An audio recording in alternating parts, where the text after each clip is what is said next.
하나님 아버지, 기쁘고 즐거워해야 할 날들보다 슬프고 애통해야 할 날들이 많은 이 인생사 속에서 기쁨을 안고 우리에게 찾아오셔서 잔치를 베풀어 주시는 예수 그리스도의 은혜 아래 우리가 살게 하신 것을 감사합니다. 오늘 주님께서 우리를 통해 어떤 잔치 베푸실지, 어떤 자리에서 우리를 기쁨이 되게 하실지 기대하는 마음으로 다시 이 새벽을 엽니다.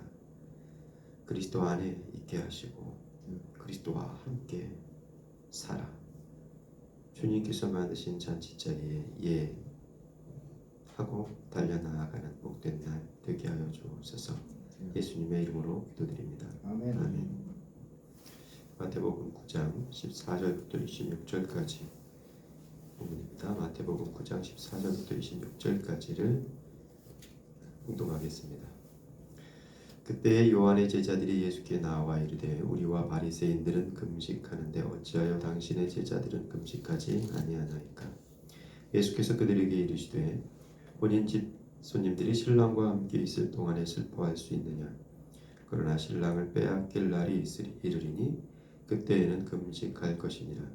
생배 조각을 낡은 옷에 붙이는 자가 없나니 이는 기운 것이 그 옷을 당기어 헤어짐이 더하게 되며 새 포도주를 낡은 가죽 부대에 넣지 아니하나니 그렇게 하면 부대가 터져 포도주가 쏟아지고 부대도 버리게 됨이라. 새 포도주는 새 부대에 넣어야 둘이 다 보존되느니라.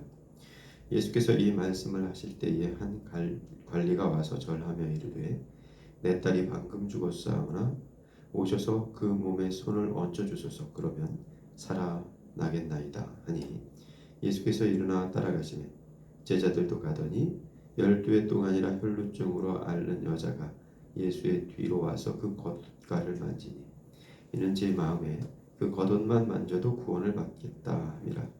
예수께서 돌이켜 그를 보시며 이르시되 딸아 안심하라 내 믿음이 너를 구원하였다 하시니 여자가 그 즉시 구원을 받으니라. 예수께서 그 관리의 집에 가사 피리 부는 자들과 떠드는 무리를 보시고 이르시되 물러가라 이 소녀가 죽은 것이 아니라 잔다 하시니 그들이 비웃더라. 무리를 내보낸 후에 예수께서 들어가사 소녀의 손을 잡으심에 일어나는지라. 그 소문이 그 온 땅에 퍼지더라. 아멘. 이후 이제 예수님의 행적을 우리가 살필 때마다 예수님께서 가는 데마다 이게 이 스캔들이 된다는 것을 우리가 알게 되죠. 항상 논쟁거리가 되고 논쟁거리를 만들기도 하시고 그러죠. 스스로 논쟁이 되시기도 하시지만 이렇게 항상 이 논쟁을 걸어와서 그런 상황들을 맡게 되기도 합니다. 오늘은 금식에 관한 논쟁 이야기죠. 금식은 우리 마태복음 6장에서 유대인들의 경건의 지표로서의 세 가지 종교 행위가 나왔어요. 그 중에 하나가 가장 중요한 건 이제 기도였고, 주님 가르쳐 주신 기도문까지 같이 포함되어 있으니까 기도였고, 또 구제였고, 맨 처음에 등장하는 마태복음 6장에 등장하는 경건을 위한 종교 행위가 금식이었단 말이에요. 금식, 기도, 구제 굉장히 중요한 유대인들의 경건을 드러내는 지표들이었죠. 그래서 요한도 침례 요한도 저희는 침례교회라 침례 요한 이렇게 말합니다. 이단이라 그런 거 아니고요. 또 세례 요한 이렇게 영역에서 부르지 않습니까? 요한도 금식을 했고 바리새인도 누가복음에 보면 이제 그들의 기도를 자랑할 때 일에 2번씩은 금식하나이다 이렇게 자랑하지 않습니까? 그러니까 금식에 아주 철저했던 그것으로 경건을 나타내 보였던 부류 중에 하나였죠. 오늘 본문은 요한은 지금 감옥에 갇혀 있고 요한의 제자들이 예수님께 나와서 묻는 그런 대목이에요. 14절 보겠습니다. 그때 요한의 제자들이 예수께 나와 이르되 우리와 바리새인들은 금식을 하고 있어. 근데 당신의 제자들이니까 예수님이 포함될까요? 안 될까요? 포함되겠죠. 당신과 당신의 제자들은 왜 금식도 안 하느냐는 겁니다. 여러분들이 저에게 그렇게 물으시면 저는 오늘부터 바로 금식을 하도록 하겠습니다. 왜 금식도 안 하냐 이렇게 묻는 거죠. 그랬더니 예수님께서 그 유명한 말씀을 하시는 거예요. 어머님 집 손님이 하객들이 왔는데 신랑이 같이 있는데 금식하는 그 잔치집에서 금식하는 사람이 어디 있겠느냐. 그런데 신랑 빼앗길 날이 올 거다. 그때에는 금식해야 한다. 이런 말씀이죠. 그러면서 세수를 세부대에 그런 유명한 말씀을 주신 겁니다. 재밌는 생각을 좀 해봤어요. 있을 때 잘해. 그런 말 있죠. 노래도 있고.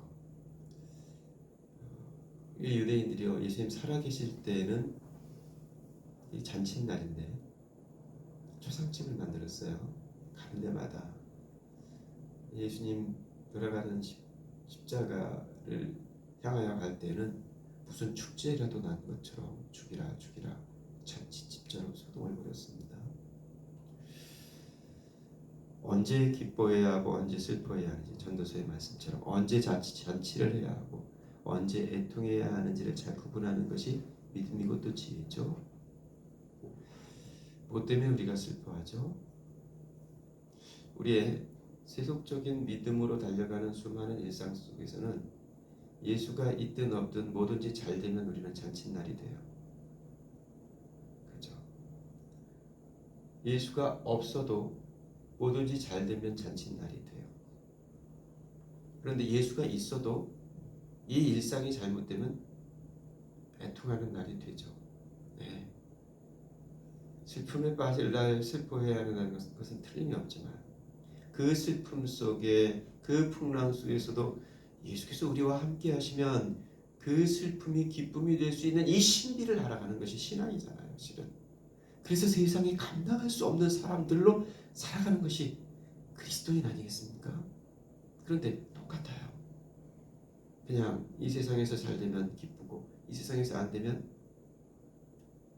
땅을 치며 통곡을 하게 되고, 그 우리들의 연약함은 어쩔 수 없지만 그 연약함을 긍휼히 여기시고 찾아오셔서 우리를 새롭게 하시는, 그래서 세수를 세부대에 담게 하시는, 전혀 다른 삶의 패턴과 삶의 방식을 갖게 하시는 이 믿음의 자리에 있으라고 그리스도께서 십자가에서 죽으신 거잖아요.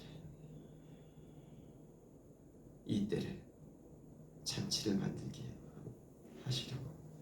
이거는 우리가 그 새 시대를 만났느냐 하는 것이겠죠. 예수가 내 안에 있느냐. 그게 우리 새 시대인데 예수를 우리가 참되게 만났느냐. 내 안에 그분이 계시냐. 이 아침 다시 깨어 이 새벽을 찾아와 엎드린 이 자리 속에서 우리가 그렇게 오롯이 그분을 다시 내 안에 들여 그분만으로 잔치가 될 수 있느냐. 이게 우리의 신앙의 척도가 아닐까요? 자, 이 이야기를 끝내고 어떤 아버지가 예수님께 달려왔어요.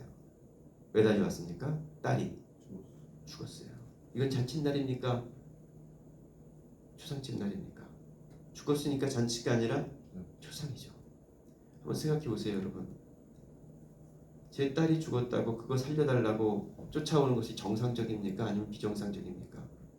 모든 사람들이 그걸 정상이라고 생각하겠어요? 비정상이라고 생각하겠어요? 저 사람이 너무 슬퍼서 정신이 나갔다, 이렇게 생각하겠죠. 우리는 성경을 읽으니까 당연한 일로 이 본문의 상황을 이해하지만, 그랬나 보다 이해하지만, 그 시대에 딸이 죽었는데 가가지고 살려달라고 예수님께 재촉을 하면 이건 정상적인 일로 보이지 않을 거예요. 그죠? 그런데 이 사람은 그게 정상적인 거라고 생각을 했어요. 그래서 뭐라고 얘기해요? 한번 보겠습니다. 내 딸이 방금 죽었사오니가 아니라, 점 하나가 확실히 틀리죠? 내 딸이 방금 죽었사오니가 아니라 내 딸이 방금 죽었사오나. 그건 뭐예요?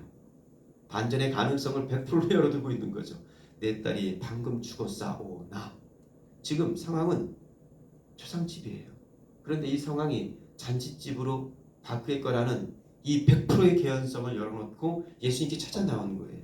이 절망에 탄식하지 않고, 여기 혼인집 신랑이 여기 있으므로 이 상황을 잔칫날 되게 하실 걸 믿고 죽었사오니가 아니라 죽었사오나로 찾아와 고백하는 거죠. 그러니까 두말 없이 예수님께서 따라가세요. 그러다 혈루증 만난 여인을 만났어요. 12해를. 그 여인이 만난 게 아니죠. 혈루증 만난 여인이 몰래, 혈루증 만난 여인은 원래 피를 흘리면 부정한 사람이기 때문에 사람과의 접촉이 안 돼요. 불가해요. 그건 율법적으로. 그런데 몰래 가서 예수님 제가 기도할 때 오셔서 여기 이렇게 만지시면 안 돼요. 만졌단 말이에요. 왜 만졌습니까? 그거 살짝만 만져도 나을 거라고. 보십시다. 21절. 이는 제 마음에 그 겉옷만 만져도 구원을 받겠다. 참 귀하죠. 이 딸의 죽음을 두고 찾아온 아비와 믿음과 별다른 게 없어요. 그래서 22절 보니까 예수께서 돌이켜 그를 보시며 이르시되 딸아 뭐하래요? 안심하라. 예수님은 안심 공장이고요. 안심 파티를 여시는 분이에요. 어제 제가 긴 편지 보냈죠? 뭐 하시라고 편지 보냈어요? 안심 파티를 벌려보자. 그래서 예수님께서는 안심 한 트럭을 보내신단 말이에요. 우리들의 집에. 그래서 오늘 안심 구워 먹으라. 안심을 주시는 거죠. 불안한 마음으로 그 겉옷자락을 살짝 만진 이 여인에게 안심하라 하고 다시 안심 한 상자를 보내셨습니다. 그러면서 내 믿음이 너를 구원하였다.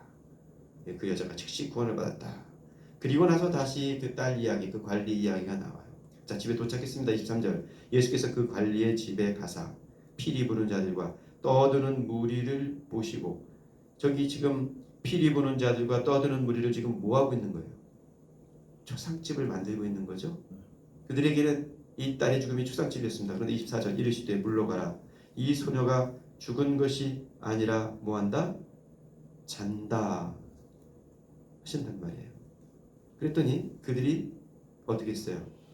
비웃었어요. 자, 예수님께서 지금 방금 죽었사오나 하고 이 추상집을 잔치집으로 열어놓을 가능성을 가지고 이 아비가 찾아왔어요. 예수님 따라가셨어요. 잔다 하고 일으킬 것을 염두에 두고 말씀하셨어요. 비웃었어요. 예수님께서 함께 하시는 그 자리가 추상집을 잔칫날로 만들 수 있는 자리인데 이 사람들의 비웃음은 끝내 그 추상집을 추상집으로 두겠다는 거예요. 그죠? 절대 이 추상집은 잔칫날이 될 수 없다는 거예요. 그래서 피리를 불고 헌화를 했어요. 잔다 하는 말에 비웃었어요. 죽을 때까지 추상집을 만들려는 거죠. 그 죽을 때까지 추상집으로 살려는 이 인간 군상들의 세상에 그리스도께서 오신 거죠. 그리고 일어나라 하시고 그 추상집을 잔칫날로 만드시는 거예요. 이날은 그래서 25절 무리를 내보낸 후에 예수께서 들어가서 소녀의 집을 잡으심에 일어났어요. 그죠? 그러면 이날은 추상날입니까? 잔칫날입니까? 이날은 추상날이에요? 잔칫날이에요? 그게 우리의 믿음의 정도예요. 이날은 추상날입니까? 잔칫날입니까? 그래서 왜 금식하지 않느냐고 묻는 이들에게 당신을 드러내신 거예요. 금식 행위가 중요한 것이 아니라 그리스도가 내 안에 있느냐 그렇지 않느냐가 우리의 척도예요. 그것이 때로 우리는 추상집을 잔칫날로 만들기도 하고 멀쩡한 날도 그리스도가 내 안에 없는 것을 확인할 때 내가 애통해하며 내 안에 예수가 없다 하면서 다시 금식할 수도 있는 거죠. 이것이 세수를 새 부대에 담는 우리의 믿음이 될 수 있기를 축복합니다. 기도하겠습니다. 하나님, 무엇이 이 날을 잔칫날, 기쁨의 날, 생명의 날 되게 했는지를 다시 헤아려 보며 이 말씀을 살핍니다. 아이의 죽음이 추상집으로 그치지 않고 아비의 믿음이 이 추상집을 잔칫날로 이어가게 하고 예수의 능력, 예수의 함께하심이 끝내 여기 이 날을 잔칫날로 만들게 하셨다는 이 이야기가 오늘 하루 우리들의 믿음이 되게 하여 주시옵소서. 삶은 우리가 기대하고 원하는 대로 되어지지 않을지 모르지만 예수께서는 끝내 당신께서 원하시는 삶의 한자리로 우리를 데려다 놓으실 것이니 그 믿음을 잃지 않고 그리스도와 더불어 이 한날 다시 잔칫날 만들어가게 하여 주옵소서. 세상의 비웃음을 씻어내고 세상에 감당할 수 없는 잔치의 사람들로 다시 이 하루를 살아갈 수 있도록 복내려 주옵소서. 예수님의 이름으로 기도드립니다. 아멘. 자유롭게 기도하시고 들어가시기 바랍니다. 주님 되십시오.